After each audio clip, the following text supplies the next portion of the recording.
오늘 하나님께서 우리에게 주신 말씀 마태복음 15장 21절에서 28절 말씀입니다. 마태복음 15장 21절에서 28절 말씀 제가 봉독하겠습니다. 가나안 여자의 예수께서 거기서 나가사 두로와 사돈 지방으로 들어가시니 가나안 여자 하나가 그 지경에서 나와서 소리질러 이르되 주 다윗의 자손이여 나를 불쌍히 여기소서. 내 딸이 흉악하게 귀신 들렸나이다 하되 예수는 한 말씀도 대답하지 아니하시니 제자들이 와서 청하되 말하되 그 여자가 우리 뒤에서 소리를 지르오니 그를 보내소서.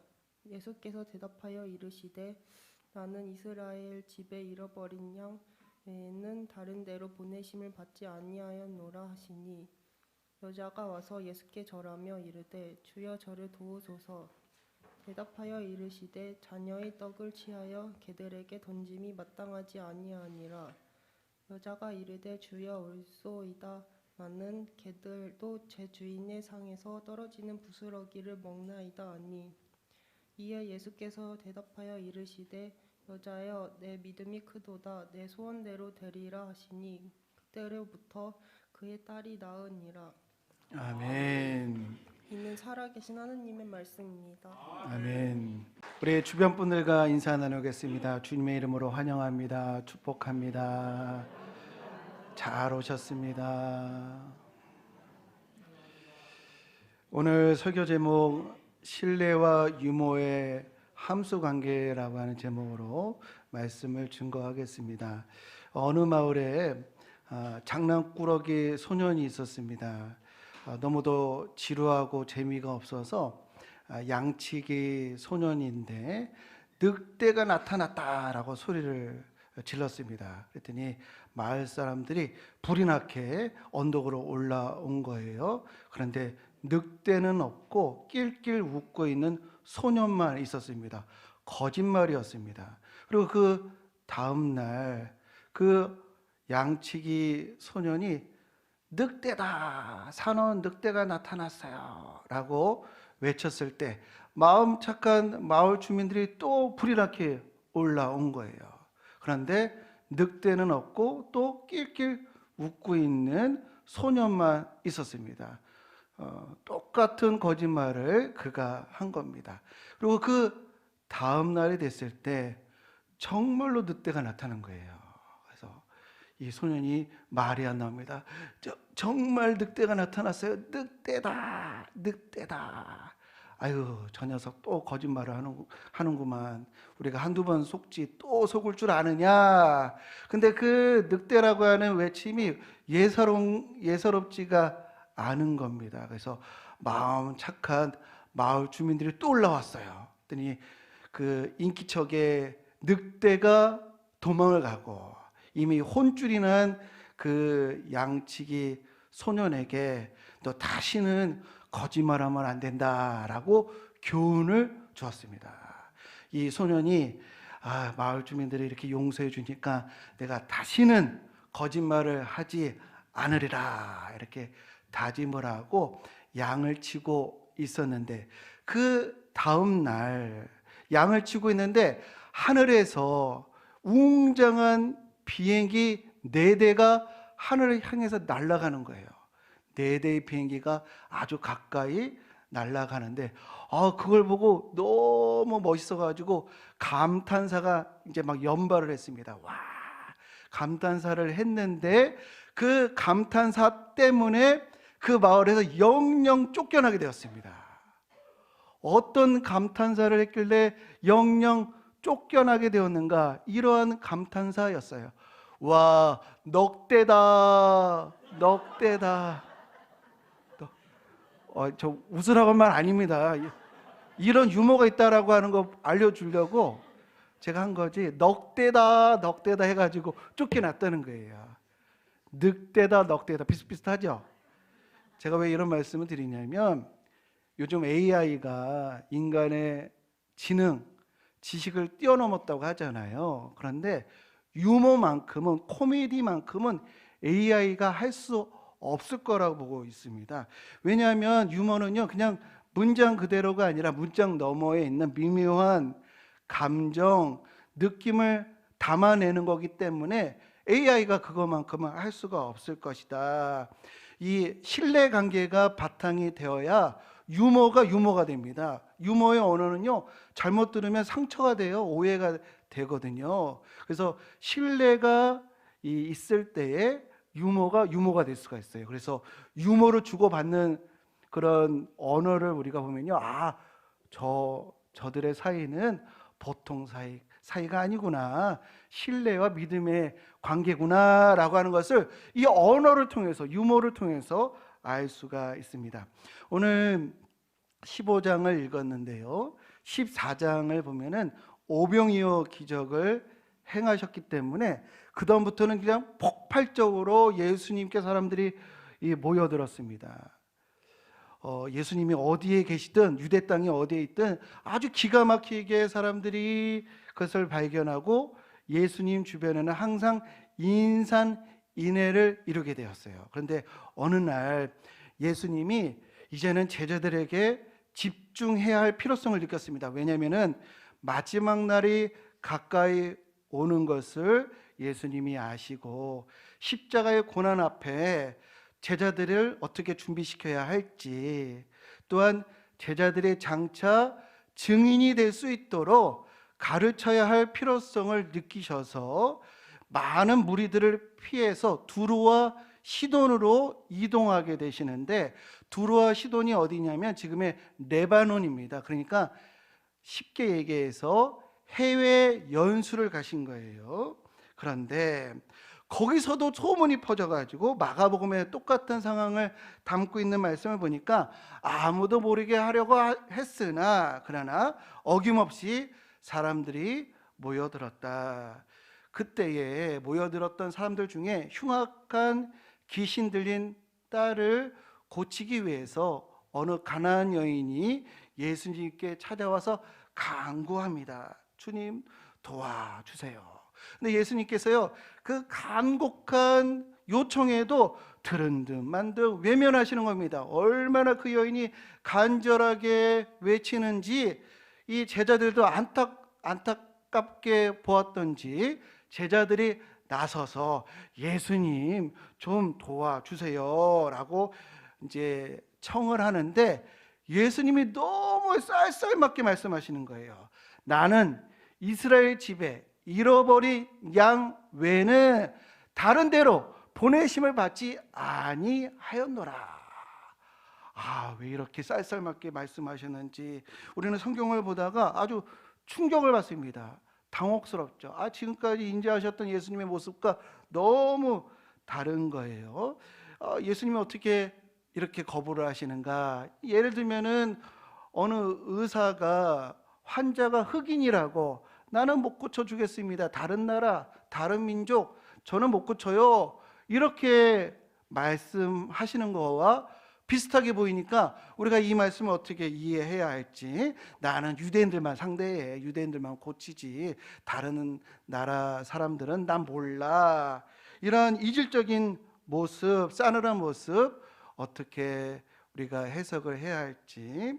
근데 앞에서도 말씀드렸듯이 예수님이 두로와 시돈으로 가신 이유는요, 그리스도가 왜 이 땅에 오셨는지를 제자들이 명확하게 알기를 원하셨습니다. 그리스도께서 왜 이 땅에 오셨을까요? 그 첫 번째 이유는요, 이 율법을 완성하시기 위해서 그렇습니다. 율법의 요구를 만족시키시고 율법을 완성하셔서 온 인류가 구원받을 수 있는 길을 마련하시고자 그리스도가 이 땅에 오셨는 줄로 믿습니다. 그런데 제자들은요, 예수님이 그냥 순회 의사처럼 병자만 만나면 고쳐줘야 할 순회 의사처럼 여겼던 것 같아요. 근데 예수님은 지금은 집중해야 할 때다. 너희들이 그리스도가 온 이유에 대해서 깨달아야 할 때다라고 하는 것을 강조하시는 것을 볼 수가 있는데요. 그런데 이 가나안 여인이 제자들의 틈을 비집고 들어와서 엎드려서 간곡하게 간구합니다. 주여 도와주소서. 그때 주님이 하신 말씀이 막 깜짝 놀랄 정도예요. 충격적입니다. 자녀의 떡을 취하여 개에게 던짐이 마땅하지 아니하니라. 자녀의 떡을 개에게 내가 던질 줄 아느냐, 이런 말씀하시는 겁니다. 세상에 이거는 무시를 넘어서 경멸이잖아요. 개라고 표현하는 것은 얼마나 업신여기고 얼마나 이 깔보는 것인가. 어떻게 예수님이 이런 말씀을 하실 수 있는가. 우리도 성경을 보다가 상처를 받는데 당사자는 얼마나 상처가 될까, 이런 우리가 느낌을 받습니다. 이 시험 들기 딱 좋은 말씀이죠. 우리 교회에서 시험 들어서 어려워하시는 분들이 많이 계시는데요. 얼마나 시험 들기 그럴 만한 말씀인가요? 그런데요, 이 가나안 여인은 시험에 들지 않았습니다. 뒤로 물러서지 않았습니다. 그러면서 예수님에게 뭐라고 말하냐면, 주여 올소이다마는 개들도 제 주인의 상에서 떨어지는 부스러기를 먹나이다. 맞아요 주님, 옳습니다. 그러나 개들도 주인의 상에서 떨어지는 부스러기를 먹지 않습니까? 라고 말하는 겁니다. 우리는요, 여기서 이 가나안 여인의 심리의 변화를 살펴볼 필요가 있습니다. 처음에는요, 소문을 듣고 예수님에게 갔겠죠. 갈릴리에서 선지자가 오셨다. 근데 귀신을 쫓아내고 병자를 냈는 정말 하나님의 종이다. 그리고 누구는 구세주다라고 말하더라. 이런 소문을 듣고 찾아갔을 것입니다. 왜 찾아갔을까요? 많은 시도를 해봤지만 내 딸을 고치지 못했지만 그가 내 문제를 해결해 줄 수 있는 묘안일 수도 있겠다. 그런 기대를 가지고 찾아가지 않았겠습니까? 그리고 간절하게 주여 도와주소서라고 간절하게 외친 이유도 처음에는 그렇게 간절하게 안 하는 것보다는 간절하게 외치는 것이 더 어떤 마음을 동하게 해서 내 문제를 해결해 줄 수 있을 거야, 안 하는 것보다는 하는 게 낫겠지라는 마음으로 그렇게 했을 것입니다. 이런 심리는 누구에게나 있습니다. 우리의 많은 행위가 안 하는 것보다는 하는 게 나아. 보험 안 되는 것보다는 보험하는 게 나아. 신앙도요, 종교를 안 갖는 것보다 종교 하나쯤 갖는 게 나아. 신앙생활 안 하는 것보다 신앙생활 하는 게 복받지 않겠어? 이러한 심리로 시작하는 경우가 많이 있어요. 그런데 그런 시작은요, 기대에 미치지 못하거나 생각과 일치하지 않으면 신앙생활에서 떠나게 되는 경우가 많이 있습니다. 오늘날 많은 젊은 세대들이 교회를 떠나는 이유가 무엇인가 마음 아프지만 실용주의적 태도 때문에 교회를 떠난다라고 말할 수 있을 것 같아요. 실용적인 태도. 신앙생활이 내게 정말 도움이 될까 그렇지 않을까 따져본다는 것이에요. 교회가 나의 행복을 증진시켜 줄까? 그렇지 않은 것 같다는 거예요. 그래서 신앙을 효과적이지 않은 거로 간주해서 다른 옵션, 다른 선택을 택하는 것이다 라고 말할 수도 있겠습니다. 그런데요, 신앙이 선택이 아니라 유일하다고 한다면, 오직이라고 한다면 어떻게 하겠어요? 신앙이 오직이라고 하면요, 내쫓아도 주님 앞에 나옵니다. 외면하는 것 같아도 주님의 보좌 앞에 나오게 되어 있어요. 오직일 경우에는 그렇습니다. 우리 성도님들이 이 한금 같은 시간에도 여기에 나오신 이유가 무엇이겠습니까? 오직 예수 그리스도라고 하는 믿음 때문인 줄로 믿습니다. 많은 사람들이 예수님이 그들이 원하는 것을 주지 않았을 때 예수님을 떠났어요. 그때 예수님이 제자들에게, 12 제자들에게 너희들도 가려느냐라고 할 때 베드로가 주여 영생의 말씀이 주께 있사오니 우리가 누구에게로 가오리까 라고 한 줄로 믿습니다. 우리 성도님들이 이곳에 나오신 이유, 영생의 말씀이 성경 말씀을 통해서 인용되고 선포되기 때문인 줄로 믿습니다. 처음에 이 가나안 여인이요, 이렇게 하는 것이 안 하는 것보다 낫다라고 하는 마음으로 나왔다고 볼 수가 있는데, 그가 예수님을 만나 보고서는 소문과 실제가 일치하는 것을 확인한 후로는 이게 선택이 아닌 오직이 되었습니다. 확신으로 나아가게 되었습니다. 예전에는 한번 해볼까 해서 지금은 오직 예수님 아니면 안 됩니다라고 하는 그러한 마음과 태도로 바뀌게 되었어요. 제가 왜 이 여인의 태도가 해볼까 해서 오직으로 바뀌었다라고 말할 수 있는 근거가 뭐냐면요, 바로 유모입니다. 유모. 오늘 본문에서 개, 상에서 떨어지는 부스러기, 정말 오해를 살 만한 그런 내용들로 채워져 있죠. 그런데요, 신뢰 관계일 경우에는요, 이 말씀이요, 오히려 하나님과 우리의 사이를 보여주는, 동독한 관계를 보여주는 그런 언어다라고 하는 것입니다. 무슨 말인가? 예를 들면 이런 겁니다. 어느 아빠가 아이들에게 피자를 사가지고 이거 아빠가 다 먹을 거다, 너희도 줄 거 아무것도 없다 라고 하면, 아이고 우리 아빠가 우리를 굶어 죽이려고 합니다, 경찰에 신고하겠어요, 이런 애들 없죠. 아유 아빠 걱정하지 마세요, 우리가 더 빨리 먹어요, 메롱하면서 이렇게 유머로, 심각한 말이 오지만 유머로 받아줄 때, 이 둘 사이는 돈독한 사이구나라는 것을 알 수가 있습니다. 아빠가 너희들 다시는 용돈 안 줄 것이다, 내가 주나 봐라. 아유 아빠, 아빠가 그런 말을 했다고 해가지고 우리 부모로서 적합하지 않다, 호적에서 파겠다, 이런 자식 없죠. 아유 아빠 베풀라고, 베푸는 삶을 살라고 말씀하셨잖아, 연료를 주셔야 주변에 따뜻하게 하죠, 아빠 용돈 좀, 이렇게 할 수가 있다라는 것입니다. 심각한 언어를 유머로 받아줄 때, 명랑한 언어로 받아줄 때, 친밀한 관계구나, 돈독한 관계구나, 믿음의 관계구나, 이렇게 보여줄 뿐만 아니라 그런 언어를 받아줄 때 그런 관계로 형성되는 것을 볼 수가 있습니다. 그런 관계로 만들어지는 것을 볼 수가 있습니다. 이런 얘기 많이 들어보셨을 것입니다. 야 이놈아, 집 나가라, 나가서 들어오지 마라.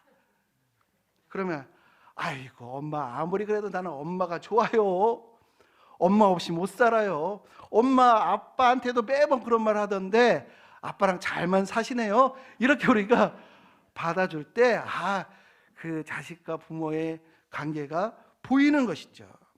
심각한 언어를 유머스럽게 받아주는 거. 제가 우리 성도님들 보니까요, 심각한 말인데도 상처받지 않고 유머로 껄껄껄 이러면서 받아주는 모습을 보니까 여기서 이렇게 아주 화목하게 지내셨구나라는 것을 알 수가 있습니다. 자녀의 떡을 개에게 던짐에 마땅하지 아니하리라, 옳습니다. 그러나 개들도 주인의 상에서 떨어지는 부스러기를 먹지 않습니까? 라고 하는 이 유머스러운 대답엔요, 신뢰와 믿음이 담겨져 있는 거예요. 그래서 그 말씀을 듣자마자 예수님께서 이렇게 말씀하십니다. 여자여, 내 믿음이 크도다, 내 소원대로 되리라. 그때부터 그의 딸이 난 줄로 믿습니다. 심각한 말을 했다고 예수님 멱살 잡고 이러지 아니하고요, 이 유머스러움으로 대응할 때 그 안에 확실한 믿음이 있다고 예수님이 보신 거예요. 그 믿음대로 응답해 주셨는 줄로 믿습니다. 우리 성도님들 기도할 때요, 하나님 어떻게 이렇게 응답을 안 하실까, 여러 가지 문제로 답답하고 정말 짙은 안개 속에 갇힌 것 같을 때, 하나님이 내 기도를, 다른 사람은 기도를 응답해도 내 기도만큼은 응답해 주지 않을 것처럼 빗장을 걸어 잠그고 있는 하나님, 그런 하나님이 느껴질 때 우리 성도님들은 이렇게 반응해야 할 줄로 믿습니다. 응답 없으신 하나님께서 어찌 이미 독생자까지 다 주셨대요, 하나님 어찌 나를 위해서 죽기까지 사랑하신대요 라고 응답하시는 우리 성도님들 되시기를 주님의 이름으로 축복합니다. 하나님이 하신 일, 우리가 예수 그리스도의 십자가를 바라보면 지금은 그리 아니하실지라도 하나님이 우리를 그토록 사랑하심을 가지고 우리의 지금 어려운 상황을 유머로, 명랑한 언어로 바꿀 수 있는 우리 모든 성도님들 되시길 주님의 이름으로 축복합니다. 하나님과의 신뢰가 쌓인 백성들이 다음과 같이 고백을 했습니다. 하박국 3장 17절 18절 비록 무화과 나무가 무성하지 못하며 포도나무에 열매가 없으며 감람나무에 소출이 없으며 밭에 먹을 것이 없으며 우리의 양이 없으며 외양간에 소가 없을지라도 나는 여호와로 말미암아 즐거워하며 나의 구원의 하나님으로 말미암아 기뻐하리로다. 지금 그리 아니하실지라도 감사합니다. 왜? 하나님이 하신 일이 있잖아요. 하나님이 나를 십자가를 통해서 그리스도가 나를 위해서 죽으심으로 하나님께서 우리에게 대한 자기의 사랑을 확증하셨는지라. 다 주셨습니다. 다 하셨습니다. 그 십자가를 통해서 지금의 어려움을 우리가 극복할 수 있는 웃음의 언어, 하늘의 유머를 우리가 소유할 수 있게 되는 줄로 믿습니다. 우리 로마서를 바울 서신에 정말 백미라고 합니다. 이 로마서가 이 보석 반지라고 한다면요, 이 로마서 8장은 이 반지의 보석이라고 할 수가 있습니다. 그러니까 로마서 중에 정말로 핵심 중에 핵심이 8장인데 이 로마서 8장에는요 3대 승리, 4대 해방, 5대 특권이 담겨져 있어요. 그런데 로마서 8장의 결론이 38절 39절인데요 그 말씀이 내가 확신하노니 사망이나 생명이나 천사들이나 권세자들이나 천사들이나 현재일이나 장래일이나 능력이나 높음이나 기쁨이나 다른 어떤 피조물이라 할지라도 우리를 우리 주 그리스도 예수 안에 있는 하나님의 사랑에서 끊을 수 없으리라. 이것이 결론입니다. 이 말씀을 띄워보시면은 이 말씀은요 우리를 향한 하나님의 사랑이 사망, 생명, 존재의 극한 상황에도 변함이 없다는 거예요. 천사들, 권세자들, 영적인 파워, 육적인 파워의 극한 상황에서도 현재의 장래의 시간적인 극한 상황에서도 높음, 깊은 공간적인 극적 상황에서도 아무 피조물 전체 상황에서도 어떤 방해와 어떤 능력이 우리의 하나님과 우리 사이의 그 관계를 방해하려고 하여도 그리스도 예수 안에 있는 하나님의 사랑에서 끊을 수 없다고 선포한 줄로 믿습니다. 우리 답답하고 어려운 상황 속에서도 우리가 예수님을 생각하면 그것을 아름다운 언어로 욥이 정말 무거운 고난 가운데 있을 때에도 주가 나의 갈 길을 아시나니 그가 나를 단련하신 후에 내가 순금처럼 나오리라 라고 고백하게 된 줄로 믿습니다.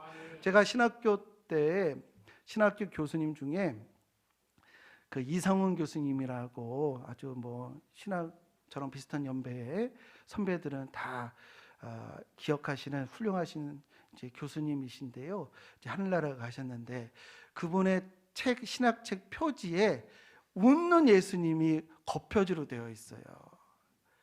예수님이 우리는 십자가에 달리신 고통 가운데 있는 예수님 생각하는데 예수님 웃으면서 우리를 하나님과 우리 사이를 화목하게 하시고 또 우리 형제들 자매들 사이에 화목하게 하시는 웃음을 던져준 예수님으로 기억되기를 바라서 그분의 신학책에 웃는 예수님을 겉표지로 하였습니다. 예수님은 참혹한 십자가를 지고 가셨지만 우리에게 웃을 수 있는 그런 은혜를 주셨는 줄로 믿습니다. 바라기로는 아무리 어려운 상황이라 할지라도 십자가를 바라보면서 하늘 웃음, 하늘 유머, 내가 어려운 가운데서도 이런 말씀 제가 갑자기 들어서 죄송하지만 우리 권사님 중에 자녀가 일찍 하늘나라 간 그런 일이 있었나 봐요. 그런데 그 자녀가 아빠 천국 잔치에서 내가 기다릴게요 이런 얘기를 했다는 거예요. 얼마나 그 죽음까지도 뛰어넘는 그런 하늘 유모, 하늘 웃음이겠습니까? 우리 성도님들 어려운 그런 삶의 무게가 있다 할지라도 십자가를 보시면서 그것을 아름답게 바꿀 수 있는 우리 모두가 되시기를 주님의 이름으로 축복합니다. 이사야 61장 3절 말씀, 주의 백성들에게 이렇게 약속하셨습니다. 슬퍼하는 자에게는 화관을 주어 그 죄를 대신하여 희락의 기름으로 슬픔을 대신하며 찬송의 옷으로 근심을 대신하시고 그들이 의의 나무 곧 여호와께서 심으신 그 영광을 나타낼 자라. 아멘. 예수님을 통해서 우리의 죄 대신에 화관을, 근심 대신에 우리의 영광을 주시는 하나님이심을 우리 믿으시고 어떤 염려와 근심도 모두 물리치시는 우리 사랑하는 우리 성도님들 모두 되시기를 주님의 이름으로 간절히 축원드립니다. 이 시간에 우리 함께 찬양하겠습니다. 그리 아니하실지라도 하나님 감사합니다. 사랑합니다. 주님의 사랑을 믿기 때문입니다. 주님께서 모든 것을 합력하여 선을 이루시기 때문에 그리 아니하실지라도 나는 찬양합니다 라고 하는 이 가사입니다. 우리 마음을 담아, 우리 믿음을 담아 우리 함께 찬양하겠습니다.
일어나셔서 찬양합니다. 언제나 나를 향한 신실한 사랑, 우리를 향한 그 크신 사랑, 우리가 함께 높이며 주를 찬양해.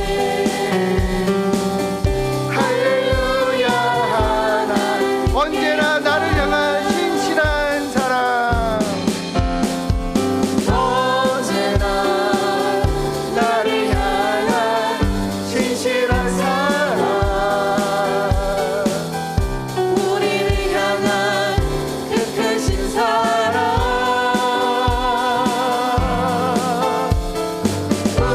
우리가 함께 높이며 주를 찬양해.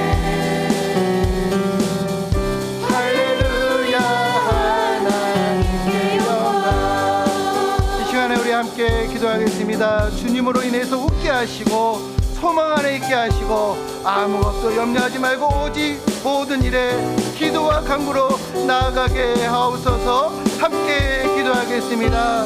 주님, 우리 삶 가운데 어려움이 있다 할지라도 그리 아니하실지라도 하나님을 사랑합니다. 주님의 뜻을 믿기 때문에, 하나님의 선하신 계획을 믿기 때문에 하나님 감사하고 하나님 아버지 주를 사랑한다 고백할 수 있는 줄로 믿습니다. 여호와는 내 편이시라 내가 두려워하지 아니하리니 사람이 내게 어찌할까. 아무것도 염려하지 말고 오직 모든 일에 기도와 간구로 너의 구한 것을 감사함으로 하나님께 아뢰라. 그러면 모든 지각에 뛰어난 하나님의 평강이 그리스도 예수 안에서 너의 마음과 생각을 지키시리라. 신실하신 하나님에 대한 굳은 믿음으로 밝고 환하고 희망에 찬 웃음으로 하나님과 만족하게 풍족한 신뢰의 모습으로 하늘 유머가 풍성한 우리의 삶, 기쁨과 감사가 넘치는 우리의 삶 될 수 있도록 주님 인도해주시고 다스려 주시옵소서. 그 어떤 어려움과 문제가 찾아올지라도 하나님 영생의 말씀 내가 붙들고 나아간다 라고 고백하는 저희 모두가 되게 하여 주옵소서.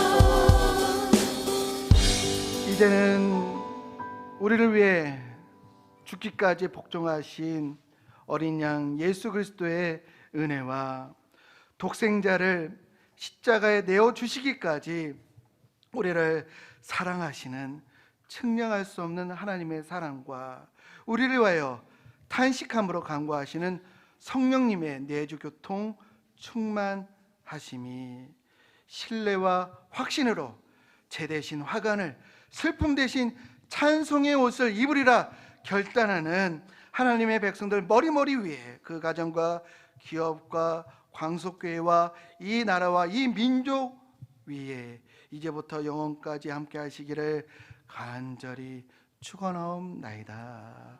아멘.